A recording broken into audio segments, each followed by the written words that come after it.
মিষ্টি কুমড়োর ডগা এইভাবে রান্না করে খেয়ে দেখো, খেতে কিন্তু দারুণ লাগে। তো মিষ্টি কুমড়োর ডগার সাথে আমি বেগুন, আলু, ঝিঙে আর কোয়াশ দিয়ে দিয়েছি। তো সবজিগুলোকে কেটে ধুয়ে নিয়েছি। তারপর ওভেনের উপর কড়াই বসিয়ে দিয়ে কড়াইয়ের মধ্যে সর্ষের তেল দিয়ে দিলাম, ফোড়নে দিয়ে দিলাম শুকনো লঙ্কা আর পাঁচফোড়ন।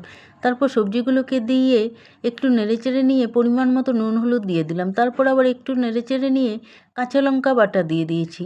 তারপর আবার একটু নেড়েচেড়ে নিয়েছি। তারপরে দিয়ে দিলাম জিরে গুঁড়ো আর ধনের গুঁড়ো দিয়ে আবারও একটু সময় নেড়ে চেড়ে নিলাম। তারপর একটা ঢাকা দিয়ে দিলাম। আর এদিকে আমি একটা বাটির মধ্যে 1 চামচ চালের গুঁড়ো নিয়ে নিয়েছি আর ওর মধ্যে জল দিয়ে চালের গুঁড়োটাকে গুলিয়ে নিয়েছি।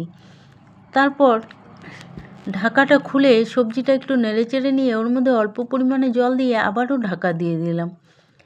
তারপর কিছুক্ষণ পরে ঢাকাটা খুলে একটু নেড়ে চেড়ে নিয়ে গুলে রাখা চালের গুঁড়োটাকে এর মধ্যে দিয়ে দিয়েছি।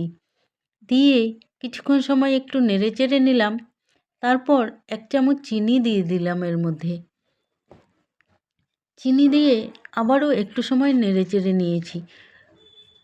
আমার রান্নাটি হয়ে গেলে রান্নাটিকে নামিয়ে নিলাম। তো আমার রেসিপিটা তোমাদের কেমন লাগলো? যদি ভালো লাগে তাহলে লাইক, কমেন্ট, শেয়ার এবং চ্যানেলটিকে সাবস্ক্রাইব করে দিও। দেখো দেখতে কত সুন্দর হয়েছে, খেতেও কিন্তু দারুণ হয়েছিল।